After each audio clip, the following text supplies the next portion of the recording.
ಅವಧೂತ ಚಿಂತನ ಶ್ರೀ ಗುರುದೇವದತ್ತ ದಿಗಂಬರಾಯ ವಿದ್ಮಹೇ ಅತ್ರಿಪುತ್ರಾಯ ಧೀಮಹಿ ತನ್ಯೋ ದತ್ತ ಪ್ರಚೋದಯಾತ.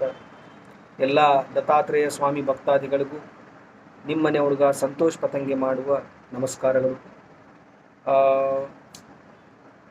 ಮಾದುಕೊರಿ ಸೇವೆ, ರಾಮನಾಮಿಯ ಬರ್ತಾ ಇರತಕ್ಕಂಥ ರಾಮನವಮಿಯ ಸೇವೆ ತುಂಬ ಚೆನ್ನಾಗಿ ಒಂದು ಅದ್ಭುತವಾಗಿರ್ತಕ್ಕಂಥ ರೀತಿಯಲ್ಲಿ ನಾವು ಮಾಡ್ತಾ ಇದ್ದೀವಿ. ಅದಕ್ಕೆ ಸಹಾಯ ಮಾಡಿರ್ತಕ್ಕಂಥ ಎಲ್ಲ ಭಕ್ತಾದಿಗಳಿಗೂ ಕೂಡ ತುಂಬ ಹೃದಯದ ನಮಸ್ಕಾರಗಳು. ಮತ್ತು ಎಲ್ರಿಗೂ ಶ್ರೀರಾಮನವಮಿಯ ಹಾರ್ದಿಕ ಶುಭಾಶಯಗಳನ್ನು ಕೋರ್ತಾ ಇದ್ದೀನಿ.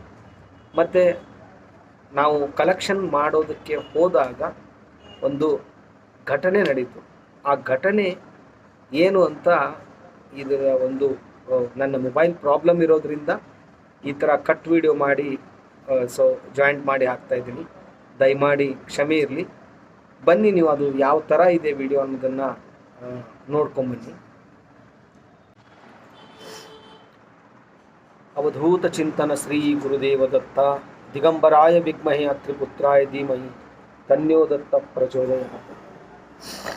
ಎಲ್ಲ ದತ್ತಾತ್ರೇಯ ಮಹಾರಾಜರ ಗ್ರೂಪಿನಲ್ಲಿರ್ತಕ್ಕಂಥ ಎಲ್ಲ ಭಕ್ತಾದಿಗಳಿಗೂ ನಿಮ್ಮನೆ ಹುಡುಗ ಸಂತೋಷ್ ಪತಂಗೆ ಮಾಡುವ ನಮಸ್ಕಾರಗಳು.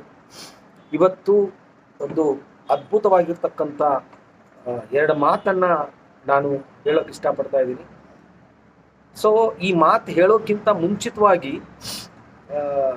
ಒಂದು ಸೆಕೆಂಡು ನನ್ನ ಕಣ್ಣಲ್ಲಿ ನೀರು ಹೋಯಿತು. ಇದು ಇವತ್ತು ನಡೆದಿರ್ತಕ್ಕಂಥ ಘಟನೆ. ಇದು ರಾಮನವಮಿಗೆ ಒಂದು ದೊಡ್ಡ ಕಾರ್ಯಕ್ರಮವನ್ನು ನನ್ನ ಅನುಕೂಲತ ಸ್ಥಿತಿಗಿಂತನೂ ತುಂಬ ಚೆನ್ನಾಗಿ ಮಾಡೋಣ ಅಂತ ಮಾಡ್ತಾಯಿದ್ದೀನಿ. ಸೊ ನಾವು ಒಂದು ಅಂಗಡಿಗೆ ಕಲೆಕ್ಷನ್ಗೆ ಹೋಗಿರ್ತೀವಿ. ನಾನು, ನಮ್ಮ ಆತ್ಮೀಯ ಗೆಳೆಯರು, ಅವರು ಕರ್ಕೊಂಡೋಗಿರ್ತಾರೆ. ಪ್ರಭಾಕರ್ ಅಂತ ನಮ್ಮ ಆತ್ಮೀಯ ಗೆಳೆಯನ ಹೆಸರು. ಅಲ್ಲಿ ಒಂದು ಅಂಗಡಿಯಲ್ಲಿ ಒಂದು ಘಟನೆ ನಡೀತು. ನಾವು ಪ್ರತಿ ಗುರುವಾರ ಅನ್ನದಾನ ಮಾಡ್ತೀವಿ.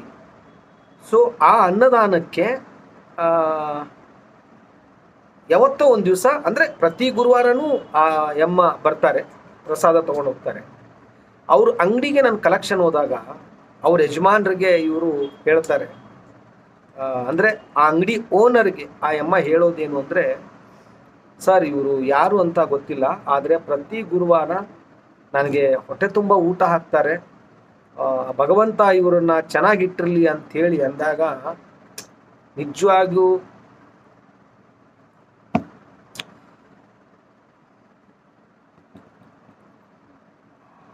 ಎಲ್ಲೋ ಅದು ಊಟ ಬಿಡಿ ಯಾರಾದರೂ ಕೊಡ್ಬೋದು, ಬಟ್ ಆ ಅಮ್ಮನಿಗೆ ನಾನು ಯಾರು ಅಂತಾನೆ ಗೊತ್ತಿಲ್ಲ ನನಗೆ. ಬಟ್ ಆ ಒಂದು ಸೆಕೆಂಡ್ ನನ್ನ ಕಣ್ಣಲ್ಲಿ ನೀರು ಹೋಯ್ತು ರೀ.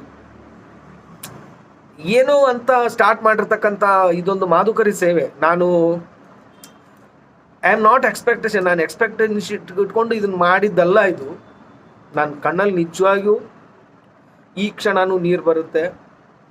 ಎಕ್ಸ್ಪೆಕ್ಟೇಷನ್ ಇಟ್ಕೊಂಡು ಇದನ್ನು ಮಾಡಿದ್ದಲ್ಲ. ಯಾರೋ ಒಬ್ರು ಬಂದರು, ಪ್ರತಿ ಗುರುವಾರ ಅನ್ನದಾನ ಮಾಡಿ ಅಂತ ಹೇಳಿದ್ರು.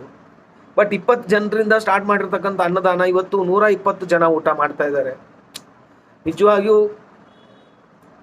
ಆ ಒಂದು ದತ್ತ ಮಹಾರಾಜರಿಗೆ ಕೇಳ್ಕೊಳ್ಳೋದು ಒಂದೇ, ನಾನು ದೇವಸ್ಥಾನ ಕಟ್ಟಿಸ್ತೀನೋ ಬಿಡ್ತೀನೋ ಸೆಕೆಂಡ್ರಿ, ಆದರೆ ನನ್ನ ದೇಹದಲ್ಲಿ ಉಸಿರಿರೋ ತನ ಈ ಒಂದು ಮಾದುಕರಿ ಸೇವೆ ಮಾಡಬೇಕು ರೀ. ರಿಯಲಿ ಆ ದತ್ತ ಮಹಾರಾಜರಿಗೆ ಕೋಟಿ ಕೋಟಿ ನಮಸ್ಕಾರ. ನಾನು ದೇವಸ್ಥಾನ ಕಟ್ಟಿಸೋದೇ ಬೇಡ, ಓಕೆ, ಬಟ್ ಅಷ್ಟು ತುಂಬಿದ ಜನರಲ್ಲಿ ಆ ಅಮ್ಮ ಅದನ್ನ ಆ ಮನಸ್ಸಲ್ಲಿ ಇಟ್ಕೊಂಡು ಕಣ್ಣಲ್ಲಿ ನೀರು ತೆಗೆದು ಹೇಳ್ತಾಳೆ ಅಂದರೆ, ನಿಜವಾಗಿ ಸರ್ ನನಗೆ ಗುರುವಾರಕ್ಕೆ ಒಂದು ದಿವಸ ಇವರು ದೇವಸ್ಥಾನದಲ್ಲಿ ಹೊಟ್ಟೆ ತುಂಬ ಊಟ ಮಾಡ್ತೀನಿ, ಸಾಕು ಸರ್. ನಾನು ದೇವಸ್ಥಾನ ಕಟ್ಸೋದು ಸೆಕೆಂಡ್ರಿ, ಆದರೆ ನಾನು ಇಟ್ಟಿರ್ತಕ್ಕಂಥ ದತ್ತನ ವಿಗ್ರಹನೇ ನನಗೆ ಶಿರಡಿ ಸಂಸ್ಥಾನ ಮಠನೇ ಆಗೋಯ್ತದು. ಯಾಕಂದರೆ 100 ಜನಕ್ಕೆ ನಾನು ಹೊಟ್ಟೆ ತುಂಬ ಹಾಕ್ತೀನೋ ಬಿಡ್ತೀನೋ ಸೆಕೆಂಡ್ರಿ, ಆದರೆ ಯಮ್ಮ ಒಬ್ಬಳ ಬಾಯಿಂದ ನಾನು ಇವ್ರ ಫ್ಯಾಮಿಲಿ ಚೆನ್ನಾಗಿರ್ಲಿ ಸರ್, ನನಗೆ ಗುರುವಾರಕ್ಕೆ ಒಂದು ದಿವಸ ಹೊಟ್ಟೆ ತುಂಬ ಊಟ ಹಾಕ್ತಾರೆ ಅಂತ ಹೇಳಿದ್ರಲ್ಲ, ಇದು ನಾನು ಒಬ್ಬನಿಂದ ಅಂತೂ ಸಾಧ್ಯನೇ ಇಲ್ಲ. ನೀವು ಕೊಟ್ಟಿರ್ತಕ್ಕಂಥ 10 ರೂಪಾಯಿನೂ ಇದರಲ್ಲಿದೆ. ನೀವು ಆರತಿ ತಟ್ಟೆಗೆ ಹಾಕಿರೋದು 5 ರೂಪಾಯಿ ಕೂಡ ಇದರಲ್ಲಿದೆ. ಇದು ನಾನು ಮಾಡಿಲ್ಲ, ದತ್ತ ಮಹಾರಾಜರು ನನ್ನ ಕೈಯಿಂದ ಮಾಡಿಸಿದ್ದಾರೆ. ಅವಧೂತ ಚಿಂತನ ಶ್ರೀ ಗುರುದೇವ ದತ್ತ. ನಿಮ್ಮಯ್ಯ ಪಾದಾರವಿಂದಗಳಿಗೆ ಕೋಟಿ ನಮಸ್ಕಾರ. ಬಟ್ ಇನ್ನೊಂದು ವಿಚಾರ ಹೇಳೋಕ್ಕೆ ಏನು ಇಷ್ಟ ಆಗುತ್ತೆ ಅಂತಂದರೆ, ಈ ಥರ ಘಟನೆಗಳು ಅಲ್ಲಿ ನಾವು ಊಟ ಅನ್ನೋದಕ್ಕಿಂತ ಮಾಧುಕರಿ ಪ್ರಸಾದ ಮಾಡುವಂಥ ಒಂದು ಪ್ಲೇಸಲ್ಲಿ ತುಂಬ ನಡೆಯುತ್ತೆ.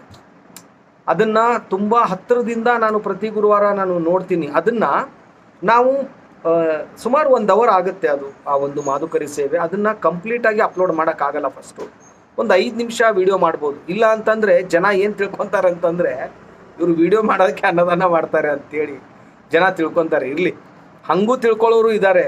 ಇವನೇನಪ್ಪ ಪೋಸ್ ಕೊಡೋಕ್ಕೆ ವಿಡಿಯೋ ಮಾಡಿಕೊಂಡು ಅಪ್ಲೋಡ್ ಮಾಡ್ತಾನೆ. ನೋ, ಯಾಕೆ ಮಾಡ್ತೀನಿ ಅನ್ನೋದನ್ನು ನಾನು ಇವತ್ತು ಹೇಳ್ತೀನಿ.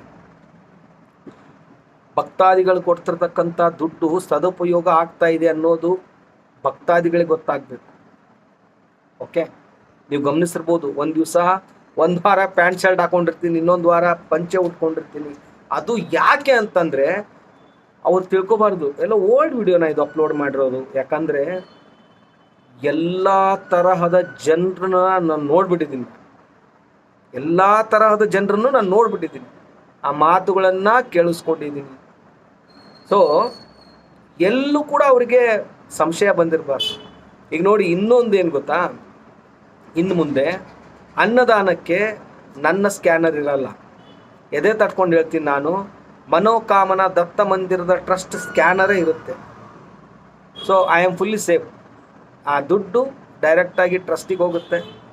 ಟ್ರಸ್ಟಿಗೆ ಹೋದ ದುಡ್ಡು ನಾನು ಎಷ್ಟು ಬೇಕು, ಯಾವ ಥರ ಬೇಕು ಬಿಲ್ ಸಬ್ಮಿಟ್ ಮಾಡ್ತೀನಿ, ಆ ದುಡ್ಡನ್ನು ತೆಗಿತೀನಿ. ಯಾಕಂದರೆ ಮನುಷ್ಯನ ಮನಸ್ಸು 1000 ಒಳ್ಳೇದು 100 ಒಳ್ಳೆ ಥಿಂಕ್ ಮಾಡಿದ್ರೆ 1000 ಕೆಟ್ಟ ಥಿಂಕ್ ಮಾಡೋ ಜನನೂ ಇದ್ದಾರೆ.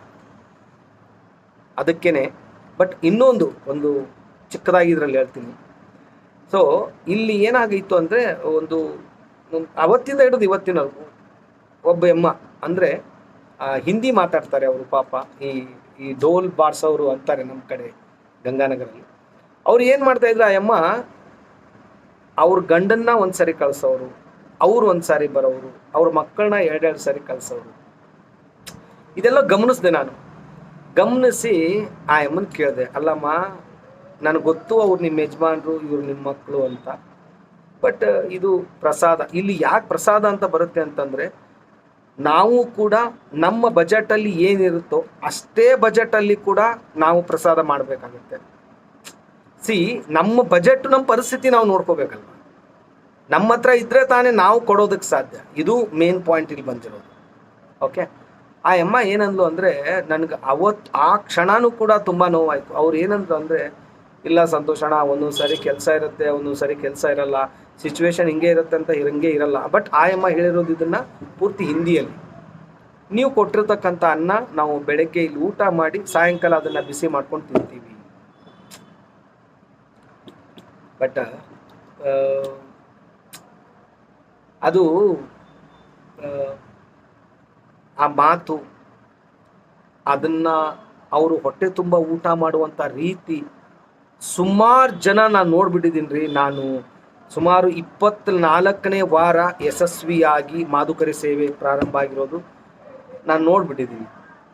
ನಿಜವಾಗಿಯೂ ಬೆಂಗಳೂರು ಸಿಟಿಯಲ್ಲೂ ಈ ಥರ ಆಗುತ್ತಾ, ಜನ ಇದನ್ನು ತಗೋತಾರ ಅನ್ನೋದನ್ನೇ ನನಗೆ ದೊಡ್ಡದು ಬಿಗ್ಗೆಸ್ಟ್ ಕ್ವಶನ್ ಮಾರ್ಕ್ ಇತ್ತು. ಫಸ್ಟು ನಾವು ಸ್ಟಾರ್ಟಿಂಗ್ ಮಾಡಿದಾಗ ಒಂದು ಮೊಸರನ್ನ ಮಾಡ್ಕೊಂಡು ಅಲ್ಲಲ್ಲಿ ಹೋಗಿ ನಾವು ಡಿಸ್ಟ್ರಿಬ್ಯೂಟ್ ಮಾಡ್ತಾಯಿದ್ವಿ. ಬಟ್ ದತ್ತ ಮಹಾರಾಜರ ಕೃಪಾಶೀರ್ವಾದದಿಂದ ತುಂಬ ಸಕ್ಸಸ್ಫುಲ್ ಆಗಿ ನಡೀತಾ ಇದೆ. ದತ್ತ ಮಹಾರಾಜರಿಗೂ ನಿಮಗೂ ಕೂಡ ಕೋಟಿ ಕೋಟಿ ನಮಸ್ಕಾರ. ಇಷ್ಟು ಹೇಳಕ್ಕೆ ನಾನು